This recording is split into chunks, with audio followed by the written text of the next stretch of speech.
Hello everyone and welcome back to my F1 2021 Custom Formula 2 season. We are in Japan today for round number 9 of 12 and the championship fight is very close heading into this one. We are just 5 points behind Yuki Tsunoda. It was only 1 point coming into the weekend, but Tsunoda was able to take pole position, so it is anyone's game in the rest of the season, so let's try and grab some strong results this weekend. That starts in the feature race. Welcome to Suzuka for the Japanese race. This is one of the most famous circuits in the world, and you can see why. This track has every type of corner imaginable and 2 very fast sections, meaning every moment holds the promise of something exciting to watch. Suzuka is a much-loved track by many a driver, so it'll be interesting to see just how much those opinions hold up in the wet. The track is made up of 18 corners covering a total of 3.6 miles, with plenty of opportunities to overtake in both turn 1 and 16. Keeping in mind the current conditions, it's crucial the drivers err on the side of caution, especially during Sector 1. With that then, let's run through the grid order. A fantastic effort from Yuki Tsunoda yesterday puts him on pole position, and starting alongside is Sean Gelael. Looking down the rest of the grid, we have Armstrong, Mazepin, Jack Aitken and Joe, Dragovic, Matsushita, Sato, Robert Schwartzman, Lundgaard, Piquet, Jan Daruvala and Nissany, Samaya, Delatraz, Alesi. They'll be starting further back after an earlier grid penalty, and Mick Schumacher, Giotto, Markelon, Ticktum and Callum Ilott starts from the back of the grid. Now it's almost time to lights out, so let's go down to the track. So here we are on the grid then for the feature race at Suzuka, and as you can see it's going to rain for the first 10 minutes of the race, roughly 10 to 15 minutes, so it's going to be interesting as we are actually still starting on the dry compound tyres, so it'll be a very tricky run down to the first corner as we go to the 5 red lights, and away we go for the feature race in Japan. And it's a good start versus Yuki Tsunoda as we drag race down towards the first corner. We're going to get the nose ahead and try and take the lead, but a little bit deep into turn 1, but we will just about hold on and stay ahead of Tsunoda as we head into the S-curves. Hopefully we will be able to maintain control through here and just take it nice and easy. We don't need to push the limits at this point as the tyres are still coming up to temperature. In these conditions, they probably won't really get up to temperature, and we will need to just deal with that as well, as the tyres will be absolutely freezing. They won't be giving us much grip, combined with the water on the surface of the track as well. Bit of a moment there through Dunlop, and Tsunoda's around the outside, side by side into the first Degner, and we're able to hold on ahead of Tsunoda, but he was giving it a red hot go around the outside there, but we're able to hold on. He's still right behind us as we head towards the hairpin, but we're able to brake late enough there that we're not under threat from the Japanese driver at his home race. Now on the exit through 200R, able to get through there okay, but as we continue on then through 130R and now into the Casio triangle, going a bit deep right at the last moment there. A bit of a lock-up as we try to turn in, and that's compromised us just a little bit. Wouldn't have noticed it too much if there were no other cars around us, but given that we just run wide of the final corner as well, that has given an opportunity to Yuki Tsunoda and Nikita Mazepin as we're 3 wide heading down into turn 1. Tsunoda is going to take the lead as we're still trying to keep the car in around the outside, but we just can't keep it there. We will hold on to second though, ahead of Nikita Mazepin, but we drop down into P2 and sit behind Yuki Tsunoda in this race, and as time goes on he just gets further and further in front. Another moment there through 200R, and that's allowed Nikita Mazepin through as well, and we drop in behind as we head into the Spoon curve, as we having a bit of a moment there too. It feels like we're having a moment at just about every single corner at this rate, because the track and the tyres they just don't get along.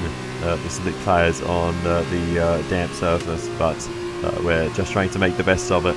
But the conditions are very difficult at the moment, as we have to leave a bit of space on the inside. So there's cars all around us and putting the pressure on, but thankfully able to hold on again. But going deep into the Casio Triangle once again, and that's going to give another opportunity to the group behind. Jack Aitken is first in line. Is he going to be close enough to do anything? Yes, he is. He's having a look to the inside as we head towards the first corner. Once again, Aitken on the inside, but it's actually not going to be Aitken we need to worry about because Marcus Armstrong is there as well, so we need to watch out for both of them. We're able to hold on to the lead though and stay ahead of that pair of drivers. But yeah, there's a running theme here that there's a queue forming behind. Aitken does get through along the main straight eventually, but yeah, I thought for a moment Marcus Armstrong would be the one that we need to be concerned about. Now he is, as he is now behind us, followed by Guan Yu Zhou, but now heading through the first sector and through the S-curves, so you can see struggling there a little bit, and along the main straight, Marcus Armstrong down the inside. We go deep, we actually catch the sand trap there, and we just about maintain control and get back onto the racing line, but Marcus Armstrong is through, and we drop down into 5th position with now Guan Yu Zhou behind us as well. So we continue on, and you can see now the track is starting to dry up and our pace is returning, carrying a lot of speed through 130R there, so really finding the confidence as Marcus Armstrong defends. We still find our way up the inside though, despite the fact we had to jam the brakes on quite hard to avoid running into the back of the Kiwi driver, but now we are back up into 4th position and fighting our way forward in this race. A fastest lap of the race so far with a purple middle sector, and that is great news for us as we continue to fight our way forwards in this race. So one stop to go in this race, and that will be very, very shortly, as we are now gaining on the cars in front as well. So probably hard to hear what was going on as we were both talking at the same time there, but don't worry about that as we head into the pit lane for our one and only pit stop for this race, and we will get the medium compound tyres on to take us to the rest of the race, and hopefully to a lofty finishing position. Hopefully we can get back up at least onto the podium. The win, well, we'll see how that goes. Sonoda got past us very early in the race, so he might be a little bit out of reach. We'll see as we continue on through the race, through the Casio Triangle once again, and we'll see where we re-emerge once everyone else makes their pit stops as we head along the main straight. Running wide again there, just drifting off to the left, so mistake I'm making all too often it seems at this point, so we need to start focusing a bit more there and stop doing that. But yeah, we retake 4th position as the rest of the world have made their stops, and now we are making gains on Jack Aitken as we continue through. So now on the back of Jack Aitken as we head towards the hairpin. Can we do anything here? We go for a look up the inside. No, we're not close enough. Aitken, big lock up there though for the Anglo-Korean driver, and as we sit in the slipstream, we will surely have a good run here as we have a little look to the left, to the right. Now we will go through 2 wheels on the grass through 200R, and we make the move on Jack Aitken, and we find our way up into 3rd position in this race in some style. Jack Aitken though having a run back at us as we run wide on the exit of the Spoon curve, and that's Aitken back through. So now we need to re-overtake him once again. This is turning into quite a scrap with Jack Aitken, so through 130R, carrying a lot of speed through there. Now can we make a move on Aitken into the final section? We do go up the inside into the Casio Triangle, get ahead of Jack Aitken, brings us back up into 3rd position, and now we can shift our focus and try our best to take 2nd position off Nikita Mazepin. So we will continue to push on and see if we can close up to the Russian. We do so, and we will surely have an opportunity to get past into 130R. Still a long way left in this race. We're only just past the halfway point, so who knows, maybe we could catch Yuki Tsunoda at this rate. We'll have to see, but we get past Nikita Mazepin there, and that brings us up into P2, so making really great progress here in this one. And that is a spin there for Felipe Drugovich, the MP Motorsport driver, facing the wrong direction and watching the world go by. Here is a replay of how that happened, and he just dropped it mid-corner there. The Brazilian goes for a spin and has to watch the entire field go by as he will get his race restarted very soon. Here's the onboard, and yeah, just putting too much power down there on the apex, the first apex of the Casio Triangle. Thankfully no one else involved, but that brings out the safety car, and that's a very weird one. Maybe he was struggling to get his car restarted. It is a common issue in Formula 2 cars, as they do not have onboard starters. You need to take them back to the pit lane to restart them, so potentially that was the issue for Felipe Drugovich, as he was stranded on the circuit. But P2 for us, as we are now on lap 19 of 30, so approaching the 2/3 distance marker in this one, and sitting in a very nice position. So as we exit the Casio Triangle once again, this is our best chance at overtaking Yuki Tsunoda. So here we go then on the restart, getting a fairly decent one in the slipstream of the young Japanese driver, as we sit behind, looking behind us too, to make sure we're not under fire. Thankfully not, but we're not able to get alongside Tsunoda. We send it up the inside into the second apex there, but not able to fully get up the inside of Tsunoda, but we gave it a go to try and get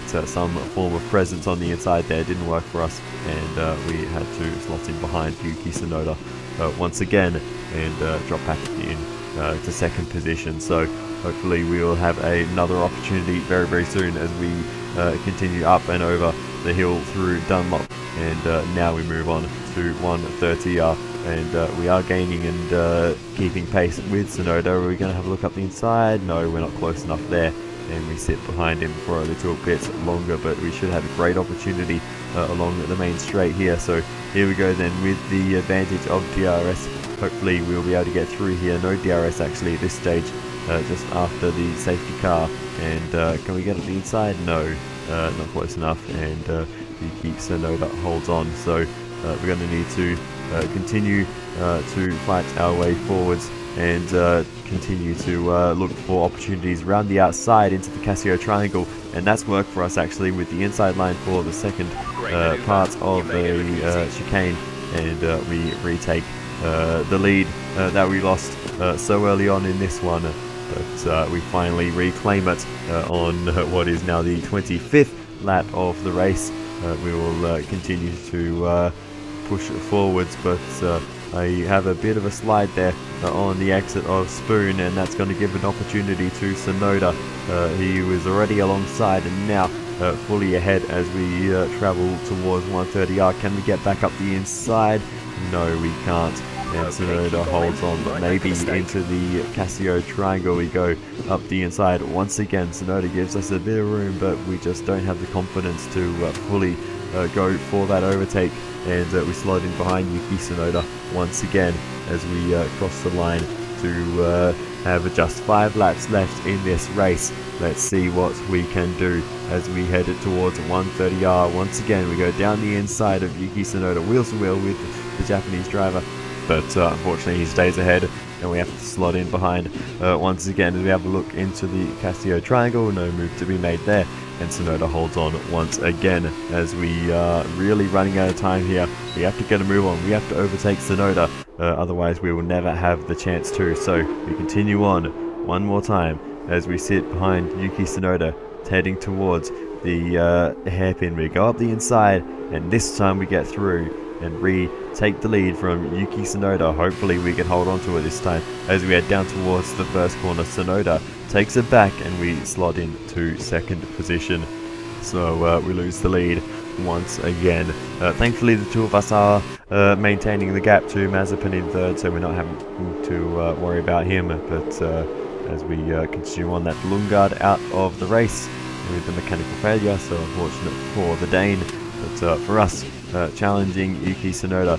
He's clearly been doing a lot right in this race so far, as he is still in the lead, but for how much longer? I really want to win this one, so let's see as we head on to the final lap. Will we be able to overtake Yuki Tsunoda? It is his home race, and a home win would mean a lot to the young Japanese driver, so let's see if we can spoil the party as much as I don't really want to after saying that, but through the first corner, getting a lot of time. Now, can we do anything with this closing gap that we've got? Let's see if we can try and make a move. We go all the way to the spoon curve, now in the slipstream on the run to 130R on the final lap of the race. Can we do anything about Yuki Tsunoda? We have a look to the inside, but we're not close enough to go for the move into 130R. We have to lift and let him hold that position. Now to the outside as we head towards the Castillo Triangle for the final time, but Tsunoda's going to hold on. We just can't get the nose in around the outside, and Yuki Tsunoda is going to win the sprint race here in Japan. A great home victory for him. We finishes up second. That's the end of the race. We'll see you in Parc Ferme. And my brain is too frazzled to English well.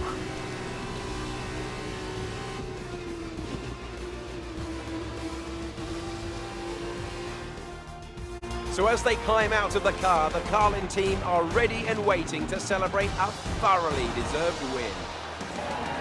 And Davide Valsecchi, give me your thoughts. How did they accomplish this result? The safety car made a big difference today, there's no doubt about it. I can be certain, but it would have been a very different race and probably podium too without it. What I do know is that they came out of that situation in a favorable position. The safety car really does alter the balance of the race. And there you have it, today's winners. Having raised some of the biggest names in F1 to date, Carlin have once again shown their expertise when it comes to recruiting new talent. No doubt today's winners have a bright future ahead of them. They certainly deserve it after today's performance. So Yuki Tsunoda takes a well-deserved home victory here in Japan. We finish up in second position with Nikita Mazepin in third. Now, Davide Valsecchi, let me ask you, who is your driver of the day? My driver of the day is Mick Schumacher. With this team, Prima Power Team, they made the difference on the race strategy. Fantastic. After all this drama, you'd be mad not to join us for the next race. We hope to see you then. Take care. Well, I guess that wasn't such a bad race. Started second, finished second, dropped back in the rain, came back in the dry, so it was, I guess, just average overall. We probably could have won with a couple less mistakes, but that's just the way it is, unfortunately.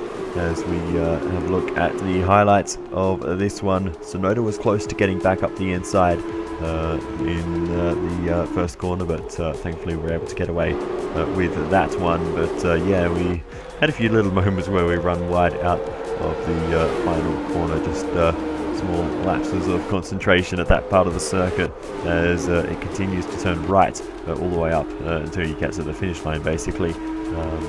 On an unrelated topic, why are the finish lines in Formula 1 always super early? I think Russia is probably the best example of how early some of the lines are. But anyway, the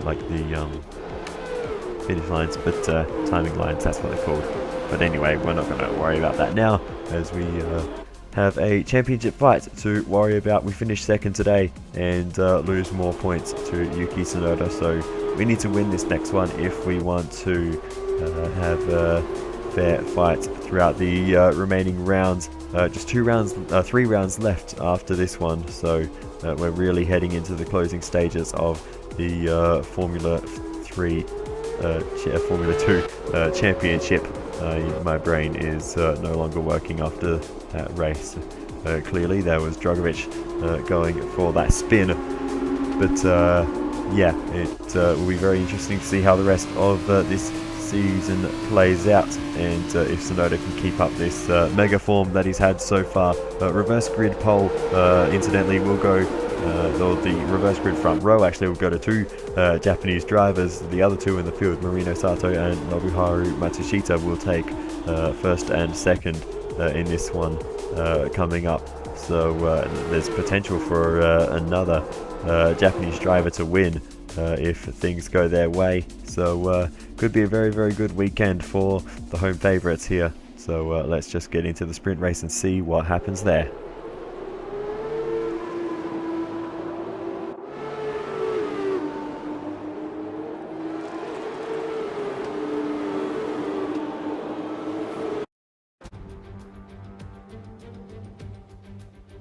Welcome back for the final event of the weekend, the sprint race. Here, the top 8 from yesterday's feature race are reversed to make up the grid below us, and in just a few minutes, those drivers will be hurtling down into turn 1.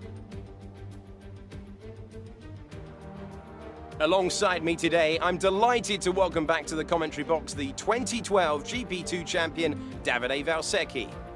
There looks to be a challenging race ahead of the drivers today, Davide. With that in mind, what are you looking out for today? Well, Alex, I want to see how the drivers at the back of the grid are going to roll down. They'll need to make an impact in the early stages, and they're probably hoping for a bit of luck at the start. We may see some bold maneuvers out there today. So here we are on the grid then for the sprint race here at the Suzuka circuit. No rain to interfere this time, just a few clouds, nothing to worry about. So now we can go straight to the 5 red lights. And the lights are out and we are underway for the sprint race in Japan. And it's a good start, and we immediately are going to gain 1, maybe even 2 places as we head down towards first corner. A big air gap in front of us, so we're going to be able to go deep here and try and carry some speed through. And hopefully we'll be able to drive all the way around the outside of Jack Aitken. A little bit out on the grass on the exit though, but thankfully we keep things under control and we still manage to maintain that position ahead of Jack Aitken. And now we're trying to calm things down a little bit as we're all over the place heading through the S-curves and a little bit wide through Gyakubank. But we continue on and get things back under control. Looks like Aitken has lost out to Nikita Mazepin, but our attention focused forwards. In this one we need to try and move as far forward as we can and outscore Sonoda as we run wide there on the exit of the second Degner. So a little bit of a mistake there. We need to try and limit those and get into a rhythm once again. So closing up to the back of Guan Yu Zhou, let's see if we can make an overtake maybe into the Casio Triangle. But before we get to that, we will have a look at a replay of the start. Remember, 2 Japanese drivers on the front row, Marino Sato and Nobuharu Matsushita. And it looks like Sato got off to a good start. Matsushita challenging into the first corner though, but Sato sweeps around and takes the lead of the sprint race here in Japan. Remember, Sonoda won the first one, so we could see all 3 Japanese drivers in Formula 2 taking podiums here. But of course, they've only done about 3 corners of the race so far. A bit early to call who's going to finish on the podium in this one, but the option is there if they have the pace. We continue on and right on the back of Guan Yu Zhou now, so let's see if we can make a move into the Casio Triangle. We go down the inside and we slide on through and overtake Guan Yu Zhou. A little bit of comeback there on the inside for the Chinese driver, but not enough, and we're able to take the position and return to the racing line along the main straight. Now, as we continue on lap 4 of the race, and we go for a move down the inside into the first corner. A little bit of a unusual place to go for it, but we do nonetheless get ahead of Marcus Armstrong, and we now switch our attentions to the 2 Japanese drivers in front of us, Nobuharu Matsushita and Marino Sato, who stretched out a small lead in this one. But we have good pace as we go have a bit of a moment on the exit there, and we drop away from Matsushita once again. So we need to get our act together and stop doing that if we want any chance of gaining any further places in this one. But you can see struggling a little bit behind him through the first sector, but in the back half of the lap, that's where we really close up once again. But this time we just weren't close enough. We were actually too close through 130R and to really back out of it, and by the time we got to the Casio Triangle I was too far behind. But out of the final corner we got a good run, so let's see what we can do here as we head towards the first corner. We'll go to the outside and try and make the move around the outside of Matsushita. Can we do it? We go completely off circuit there, and I decided to give the spot back, as that would have been an illegal overtake otherwise. So yeah, we'll let him go there and give it another go on another lap. We continue on, and this is now on the back stretch. We're heading towards 130R and having a look to the inside of Matsushita. Can we get through here as we go side by side through 130R? So close to making contact. Matsushita sees us and gives us a bit of extra space. He barely keeps it on the road, but he's late on the brakes down the inside and maintains the position. So great defense there from Matsushita, and great work not to make any contact with us through 130R on the exit as we were understeering quite a lot there, but now we go fighting back once again to the outside of the first corner, and again we run a bit wide as we have to really open steering, and that's actually dropped us behind Marcus Armstrong, as I wasn't at the time expecting Matsushita to still be there on the inside. I thought we were carrying a bit more speed than what I really was. I thought we were going to be able to sort of chop down in front of him on the second apex there, but didn't work out that way, and I had to take avoiding action at the last moment there as Matsushita was a lot further forward than I expected. We continue on there. That actually could have been a bit of contact there with the back of Marcus Armstrong, so hopefully that didn't do any damage. We were very close, if not making contact, but we still are right on the back of the Kiwi driver, so it doesn't look like it's affecting our pace at the moment, but we need to get a move on here and try and retake this position because Marino Sato is just getting further and further in front at this point. But we continue on down the inside into the first corner and make another move on Marcus Armstrong at that part of the circuit as we get a lot of understeer on the exit. Armstrong though equally so, and he's not able to take advantage of that as we were very slow coming out of that corner. So we continue on, and it looks like Sato is actually losing pace at the moment. You can see Matsushita has really closed up to the back of Sato, so it'll be interesting to see what plays out between the two of them and if we can get involved. Incidentally, we're on lap 21, so this is actually the final lap of the race. It's taken us quite a while to try and get back to this point, and we're not really gaining anything on them as we move on to the Casio Triangle, so it's not going to be enough for us, and we're going to finish in third in this one, but it's going to be Marino Sato and Nobuharu Matsushita who finished first and second here at the Suzuka circuit and take a 1-2 for the Japanese drivers. Okay, pick up rubber and bring it home. That will make the home crowd very, very happy. P3 for us, points versus our championship rival Sonoda, so that is great news for us as well. What a fantastic race that was, and an excellent win for the Trident team. And I have to wonder, Davide Valsecchi, just what set them apart from the competition here. It was down to one thing: consistent pace over everyone else out there on the track. We could spend a great deal of time talking about race and tire strategy, what has occurred on the track, but at the end of the day, the difference here was down to simply being faster on track than everyone else. Amazing skill on show.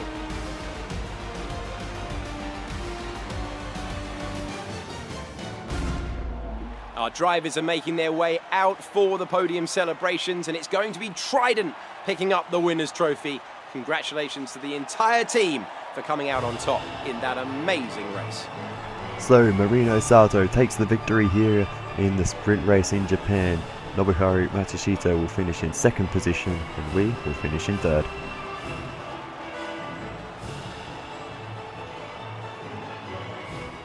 So, driver of the day then, Davide Valsecchi, who do you think you'd go for? I have to give it to Sean Galeol.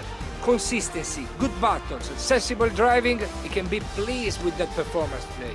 That's the end of today's race. Thank you for joining us, and I'm sure you'll agree it was a great race and sets us up nicely for the next instalment in a few weeks' time.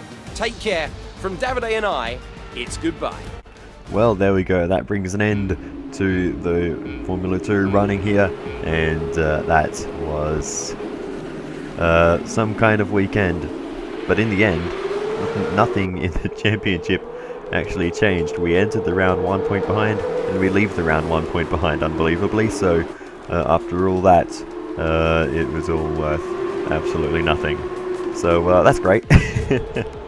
But nonetheless, still very, very fun to race Formula 2 cars around this circuit. And yeah, of course, it is a shame that we're not seeing it on the real life calendar the last couple of years. Hopefully it will make a return in 2022. But yeah, really enjoying this series and taking the fight to Yuki Tsunoda. He's been by far the strongest AI that we've had to face in any of these Formula 2 seasons I've done a whole bunch of them, and yes, Tsunoda's just always there, always scoring podiums and wins, and being very consistent, so it's quite hard to keep up. honestly, but we've been clawing our way back over the course of the season after we had a horrible start, it's got to be said. So yeah, that is an interesting camera angle. I have not actually seen that one before. Looking back at the driver through the halo, that's maybe not the most useful, but it's cool to see nonetheless. But anyway, yeah, like I was saying, Tsunoda's been a very, very tough opponent, so let's see how things play out over the course of the rest of the season. We've hit the 3 quarters distance mark of the season, just 3 rounds to go, so it is really crunch time for the title, both the drivers and teams title as well, because there's only 1 point in it in the drivers title, but I think there's only 3 points in it in the teams title, so we need Dan Ticktum to get his backside into gear and start scoring some more points over Jay and Daruvula. But yeah, other than that, then there's not a lot left to cover, so I'll say thank you so much for watching. Feel free to give me some feedback in the comments, I would really appreciate it. And other than that, then I will see you next time. See you later.